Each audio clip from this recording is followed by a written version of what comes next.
Good morning, dear students. Welcome back in your social science class. This is Jyoti Gautam, your social science teacher. Hope you are fit and fine and taking good care of your health. In today's class, I am going to start new chapter, chapter number 18, and the name of the chapter is Alexander the Great. So, in this chapter, we will learn about early life of Alexander the Great. What did Alexander learn as a young prince? How Alexander builds an empire, and at last we will learn what are the things that we have got from the ancient Greeks, means what the Greeks gave us. There was a great king Alexander. He belonged to Macedonia, which is in Greece country. Look at this. Look at this map. This is Greece. Greece is a country located in Southeast Europe. So, where is Macedonia? Macedonia is near to Greece. He fought many wars. Wars means a situation or period of fighting between countries or group of people. So, he fought many wars. He was attracted by the riches of India. At that time, India was a very rich country and it was very popular in other countries. So, he wanted to conquer India. But King Porus, the ruler of a small kingdom in Punjab, stood in his way. Conquer means defeat using force, especially in war. In other words, we can say to take control of a country or city and its people by force, especially in war. So he attacked India, where he fought a battle or war with King Porus on the bank of river Jhelum. Look at this. This is river Jhelum, where he attacked India and fought a battle with King Porus. King Porus was the ruler of small kingdom in Punjab. Porus and his armed force fought bravely, but they lost.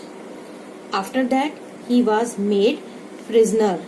Prisoner means kept in custody, or a person who is being kept in prison or jail. He was brought tied up in chains in front of the king Alexander.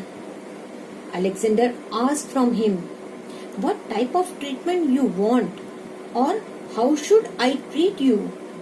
The Porus were very brave, so Porus answered bravely, like a king.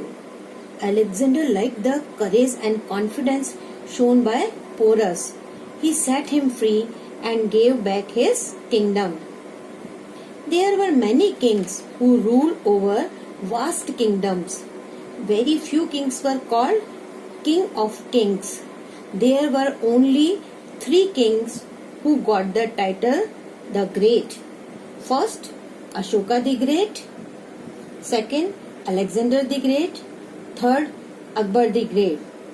So, in next class, we will study about the early life of Alexander the Great. So next topic is Alexander's early years. The ancient kingdom of northern Greece was called Macedonia. This powerful empire was ruled by Alexander's father, King Philip II. Alexander was the son of Philip II and Queen Olympias. His father had built up a strong and united empire in ancient Greece. Look at this. This is map of Greece, which Alexander inherited. Inherited means to receive from parents or to receive from an ancestor as a right. Empire means a group of countries that is governed by one country, or in other word we can say empire means kingdom. So his father had built up a strong and united empire in ancient Greece, which Alexander inherited. Greece was made up of a number of city-states like Athens, Sparta and Thebes. Each was made up of a city and the area around it and had its own government. The Greek city-states were often at war with each other. King Philip wanted the Prince Alexander to have the best teacher. When Alexander turned 13, his father wanted the best teacher possible for him. So he hired the great philosopher Aristotle. Who was Aristotle? Aristotle was a famous Greek thinker who taught Alexander from age 13 to 16. Aristotle inspired his interest in philosophy, medicine and science. As a young prince, Alexander learned fighting, horse riding and hunting.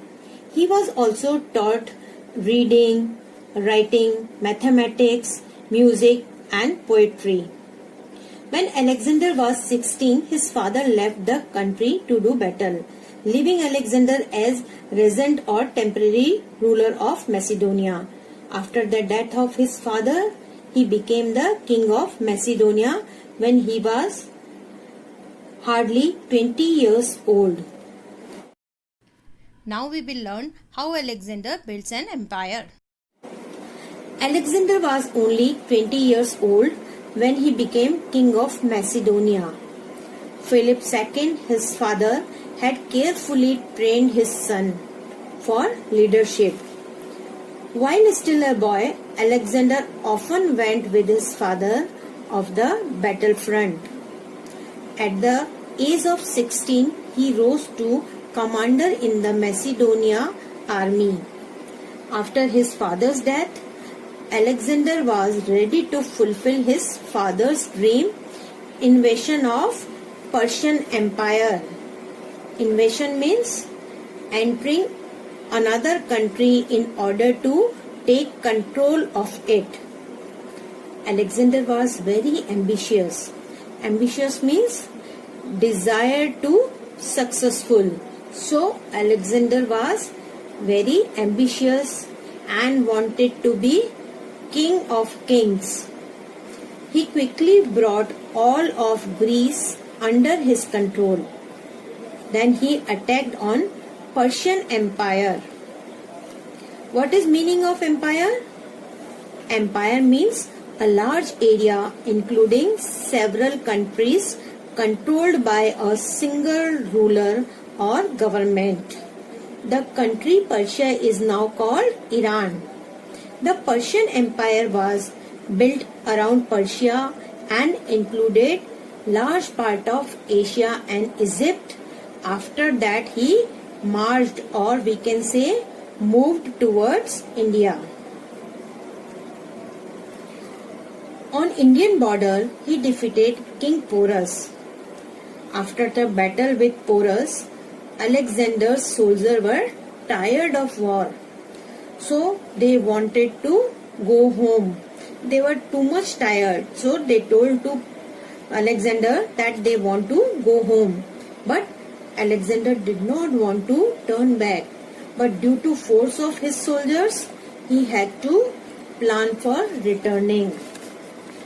But due to illness, he died before reaching his country at the age of 32. By this time, he had built one of the largest empires in history, which included Egypt, stretching from Greece to India. Alexander founded many cities in different parts of his empire. A number of them, like the Egyptian city of Alexandria, were named after him. But Alexander's empire did not last long. It broke up soon after his death. Now we will know what the Greeks gave us. The Greeks were great thinkers and gave the world many ideas.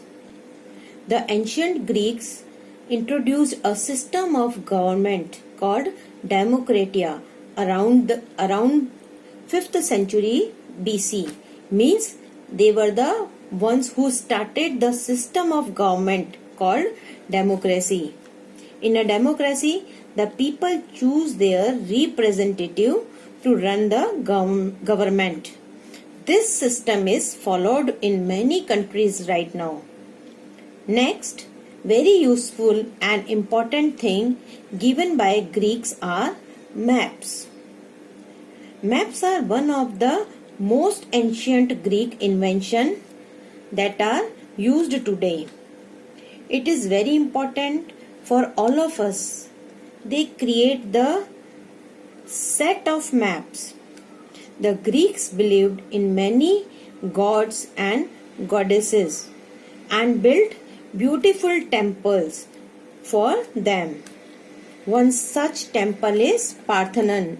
In this slide you can see the picture of Parthenon, a temple to goddesses Athena at Athens to honor Jesus, the king of gods. Greeks started the Olympic Games more than 2700 years ago. The ancient Greeks gave birth to Olympic Games in 776 BC. Next, we also got umbrella from the ancient Greeks. In ancient Greek, umbrellas were made from large bones, wood and plant leaves and used to block rain or sun. Ancient Greek also had famous scholars. Scholar means a learned man, or we can say a person who has studies a subject in detail and know a lot about it. So ancient Greeks gave us many famous scholars. So there were many scholars. Look at this slide. This is very famous philosopher, Plato. Plato was a philosopher and writer also. Socrates and Aristotle are remembered as a great thinker. Herodotus has been called the father of history. Hippocrates was a famous Greek doctor. Homer was a great poet who wrote many epics. Epic means very long poems. Homer is presumed author of the Iliad and Odyssey. Do you know who invented theatre? The theatre was invented in ancient Greek. What is theatre? A theatre is a place where an audience can watch a performance of a play or other work of art. So, Greeks invented theatres. The Greeks staged their plays in a special type building. It was called amphitheatre. Again I am going to repeat.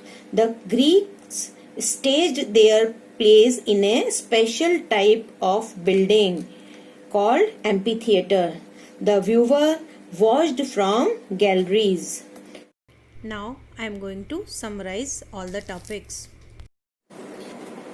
Alexander came from a place called Macedonia, a region of Greece. He fought many wars and conquered many lands. Then he reached India, which he had heard was a land full of riches. The battle by the Jhelum, the part of India that Alexander came to was Punjab. Alexander wanted to conquer India, but King Porus, the ruler of a small kingdom in Punjab, stood in his way. Alexander and Porus fought a long, hard battle on the bank of the river Jhelum. Porus and his army fought bravely, but they lost. Porus was injured and taken prisoner. He was brought before Alexander in chains. Alexander asked him, "How should I treat you?" "Like the king," replied the brave Porus. Alexander liked the courage and confidence shown by Porus. He not only set Porus free but also gave him back his kingdom. Alexander was born to King Philip II and his queen Olympias. In those times, Greece was made up of a number of city-states like Athens, Sparta and Thebes. Greece was made up of a number of cities. The Greek city-states were often at war with each other. King Philip wanted the Prince Alexander to have the best teacher.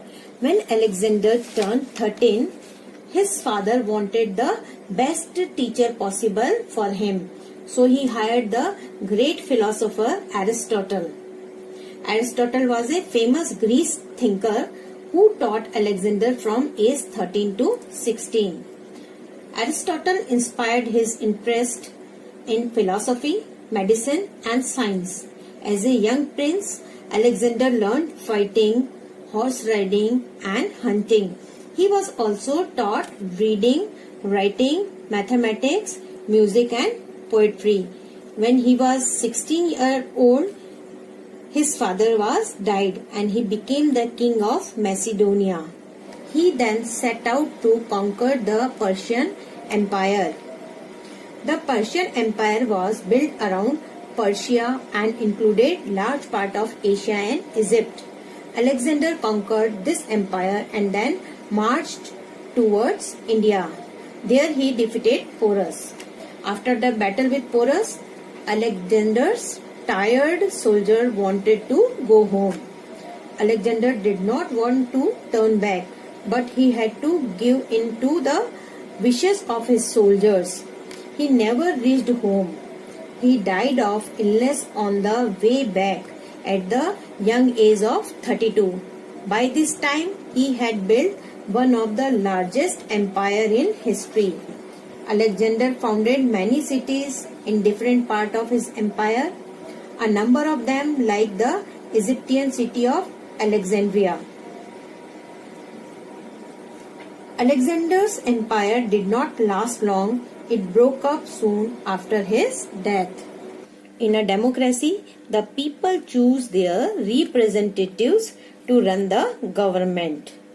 Next, the Greeks believed in many gods and goddesses and built beautiful temples for them. One such temple is the Parthenon, a temple of goddesses Athena at Athens. The Greeks started the Olympic Games more than 2007 years ago. After that, we learnt about great thinkers of ancient Greeks. Ancient Greeks also had famous scholars. Scholars means learned men. Among them were the great thinker Plato, Socrates and Aristotle, the historian Herodotus and the doctor Hippocrates. Homer was a great poet who wrote two epics, the Iliad and the Odyssey.